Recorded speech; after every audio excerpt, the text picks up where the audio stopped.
नमस्कार दोस्तों, इस वीडियो में यूपी SSSC पेट यानी कि यूपी प्रारंभिक पात्रता परीक्षा के लिए हिंदी के 25 मोस्ट इम्पॉर्टेंट क्वेश्चंस आप सभी के साथ शेयर किया जा रहा है, जो कि सीधे सीधे आपके एग्ज़ाम में भी पूछे जा सकते हैं। ये हमारे वीडियो का पार्ट 1 है, तो वीडियो में अंत तक ज़रूर बने रहिएगा।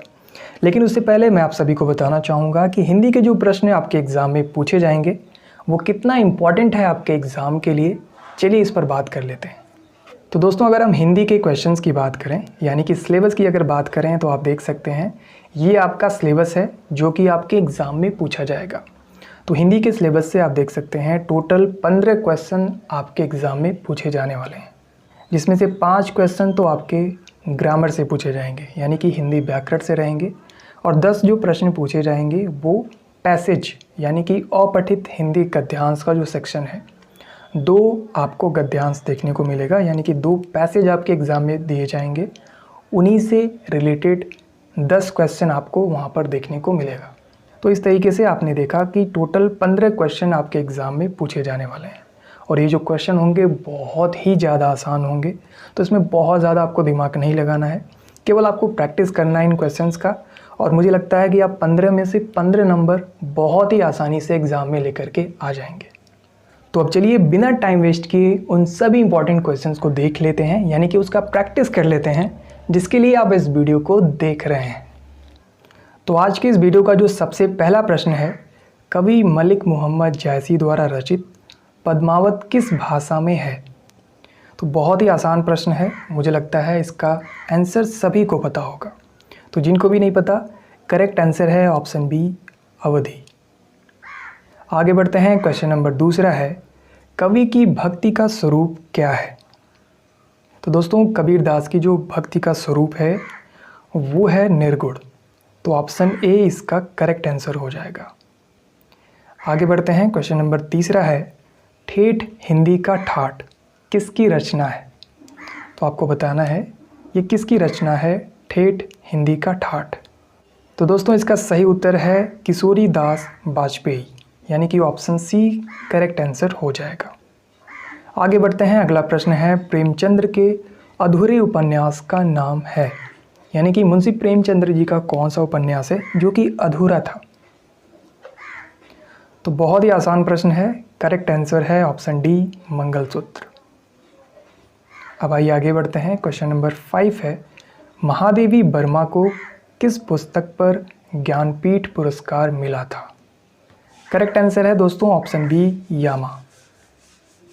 आगे बढ़ते हैं। क्वेश्चन नंबर 6 है, निम्न में से कौन जीवनी है? तो चारों ही ऑप्शंस में आपको बताना है कि इनमें से कौन जीवनी है। तो देखिए, आपने बचपन से ही बहुत से क्लास में पढ़ा होगा। इसका करेक्ट आंसर है ऑप्शन ए, आवारा मसीहा। क्वेश्चन नंबर 7 है इस वीडियो का, रत्नावली दोहा संग्रह किसके द्वारा रचा गया?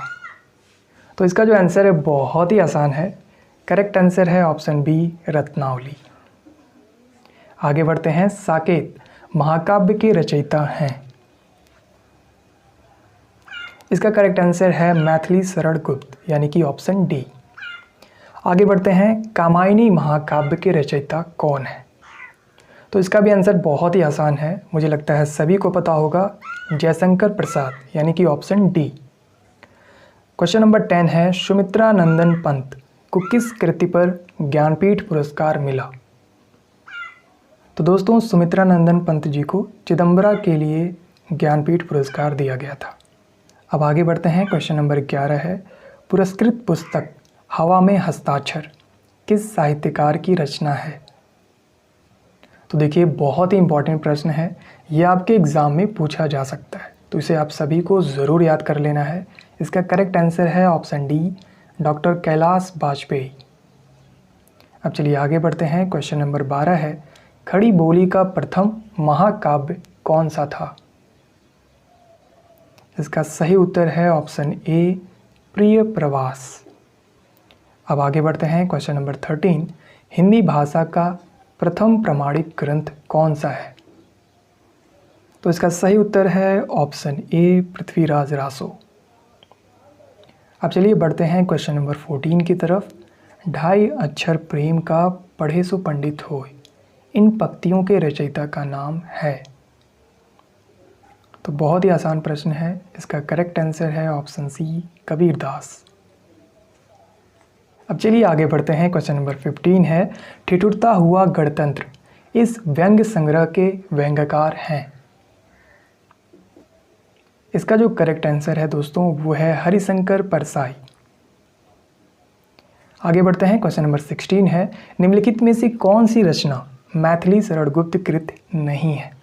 यानी कि कौन सी रचना है जो मैथिली शरणगुप्त की नहीं है, बेसिकली आपको यही बताना है। तो इसका जो करेक्ट आंसर होगा वो होगा ऑप्शन ए, यानी कि नील देवी इन चारों ही ऑप्शंस में से मैथिली शरणगुप्त जी की रचना नहीं है। अब चलिए आगे बढ़ते हैं। क्वेश्चन नंबर 17 है, भारतेंदु हरिश्चंद्र का कौन सा नाटक बांग्ला भाषा में अनुदित है। तो दोस्तों इसका जो सही उत्तर है वो है ऑप्शन सी विद्या सुंदर। अगला प्रश्न, किस विकल्प में सही विलोम युग्म है। तो इन चारों ही ऑप्शन में से जो सही विलोम युग्म है वो है ऑप्शन बी नूतन पुरातन। आगे बढ़ते हैं। क्वेश्चन नंबर 19, महर्षि शब्द का सही संधि विच्छेद है। तो महर्षि शब्द का जो सही संधि विच्छेद है वो है महाधन ऋषि, यानी कि ऑप्शन बी। अब आगे बढ़ते हैं। क्वेश्चन नंबर 20 है हमारे इस वीडियो का, किस विकल्प में सभी शब्द परस्पर पर्यायवाची हैं। तो चारों ही ऑप्शंस में से कौन सा ऑप्शन ऐसा है जिसमें सभी जो शब्द हैं एक दूसरे के पर्यायवाची हैं। तो अगर आप ध्यान से देखेंगे तो ऑप्शन सी पार्वती, रुद्राणी और भवानी, यानी कि ऑप्शन सी जो है इसमें जो शब्द हैं वो एक दूसरे के पर्यायवाची हैं। तो ऑप्शन सी इसका करेक्ट आंसर हो जाएगा। अब आगे बढ़ते हैं। क्वेश्चन नंबर 21 है, ख्याली पुलाव पकाना मुहावरे का अर्थ है। तो इस मुहावरे का आपको अर्थ बताना है। तो दोस्तों इस मुहावरे का अर्थ है ऑप्शन डी असंभव बातों की कल्पना करना। अब चलिए आगे बढ़ते हैं। क्वेश्चन नंबर 22 है, श्वेत और स्वेद का अर्थ है। तो श्वेत का अर्थ होता है सफ़ेद और स्वेद का अर्थ होता है पसीना, यानी कि ऑप्शन बी जो है वो करेक्ट आंसर हो जाएगा। अब देखते हैं क्वेश्चन नंबर 23, इति और इति का सही अर्थ भेद है। यानी कि एक इति में छोटी ई है और एक इति में बड़ी ई है। तो इन दोनों ही अलग अलग शब्दों का सही अर्थ क्या है वो आपको बताना है इन चारों ही ऑप्शंस की सहायता से। तो दोस्तों इसका जो करेक्ट आंसर है वो है ऑप्शन ए प्रारंभ और विश्वास।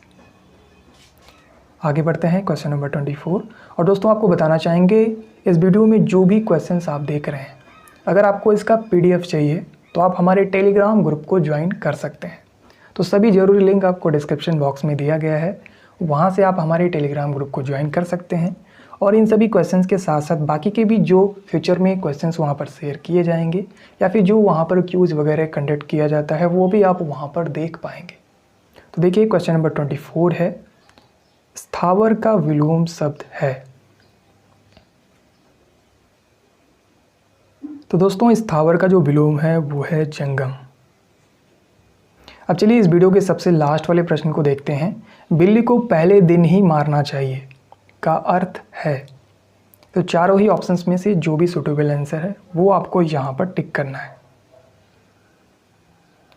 तो देखिए इसका जो करेक्ट आंसर है वो है भय का शमन शुरू में ही कर देना चाहिए, यानी कि ऑप्शन बी।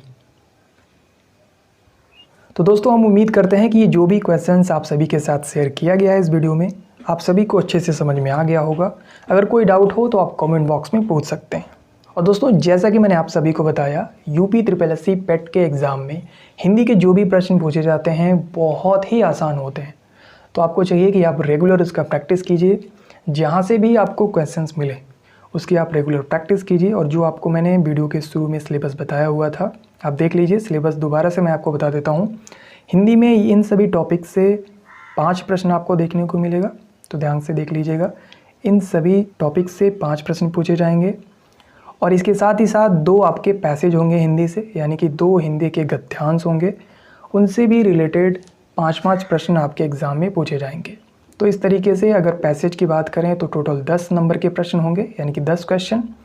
और अगर ग्रामर यानी कि व्याकरण की बात करें हिंदी के, तो वहाँ से 5 प्रश्न आपके एग्ज़ाम में देखने को मिलेगा, जो कि बहुत ही आसान है। बस आपको क्या करना है, रेगुलर क्वेश्चंस के प्रैक्टिस करने हैं।